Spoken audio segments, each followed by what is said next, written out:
ये एक फाइकस का प्लांट है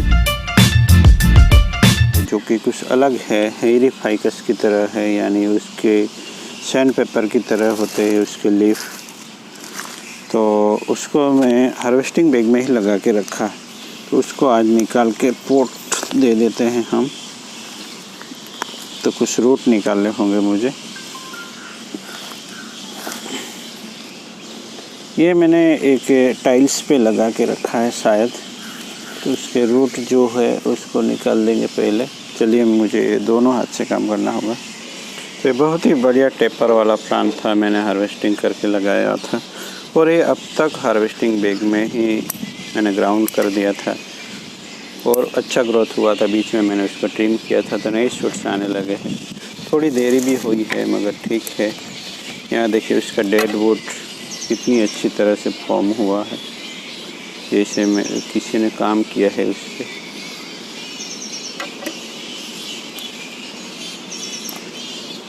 तो चलिए इसको हम अलग कर लेते हैं।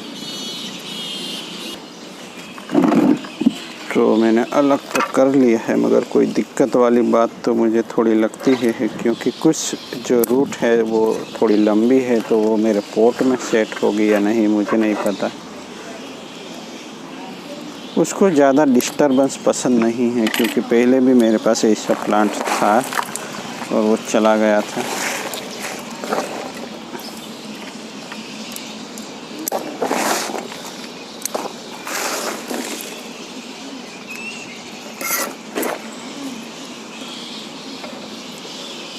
ये थोड़ी दिक्कत वाली बात है। यहाँ ये रूट मैंने बहुत लंबा रखा है, तो उसको तो काटना ही पड़ेगा, तो भी मेरे पोट में आएगा ये। तो चलिए जो भी हो निकाल लेते हैं।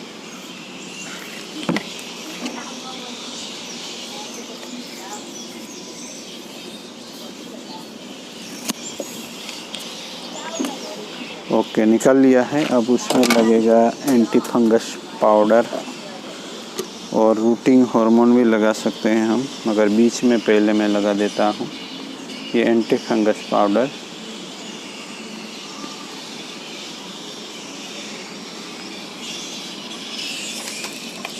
और थोड़ा रूटिंग हार्मोन भी लगा दिया जाए एजिस पे, जहाँ से रूट जनरेट होते हैं। तो प्लांट को ज़्यादा एक्सपोज ना रखते हुए उसको पोट में सेटल करने की कोशिश करूँगा। ये कैसे सेटल होता है।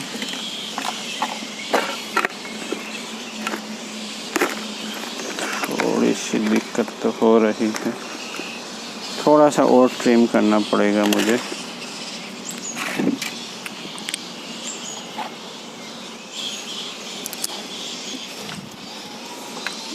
तो अब ये पोट में आ रहा है और उसको ज़्यादा डिस्टर्ब नहीं करना चाहते। ऊपर से थोड़ी सोइल निकाल दूंगा मैं।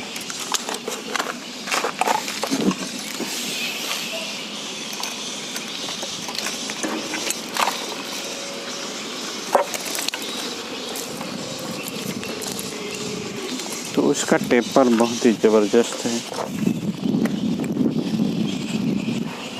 अब जाएगा इस सीधा पोट में।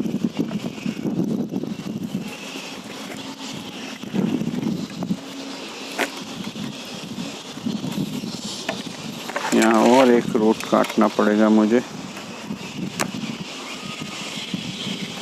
तो अब ये बैठ रहा है पोट में।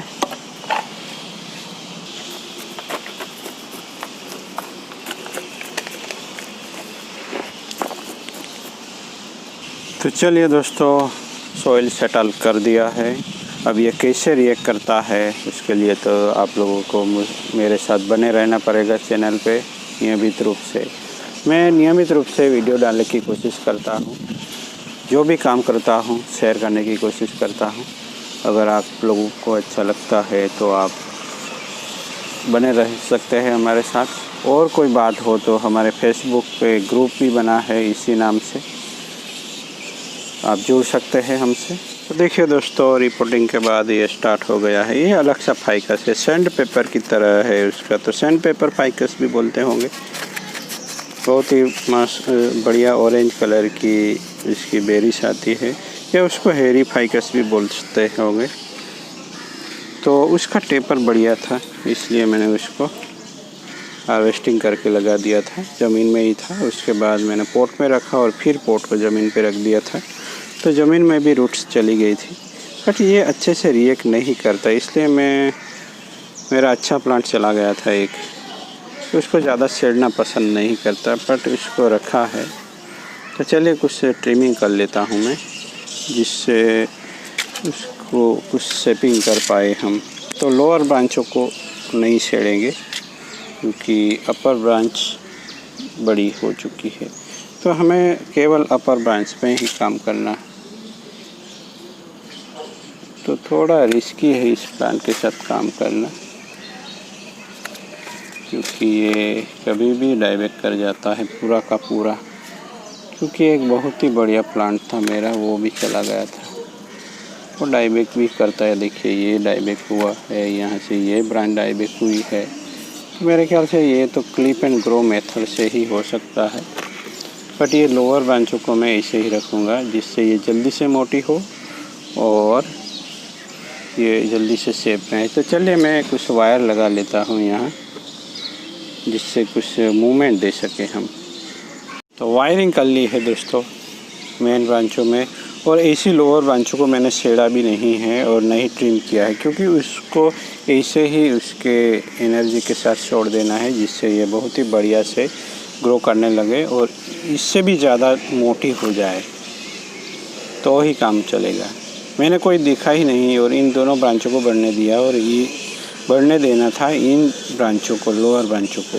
तो अगर आप भी इस तरह के ट्रेन कर रहे हैं प्लांट को, तो ये बात ध्यान में रखें, क्योंकि सभी ब्रांचों की मोटाई अनुपात में होनी चाहिए। लोअर ब्रांच मोटी और ऊपर जाते जाते छोटी, तो यही ध्यान में रखना है दोस्तों।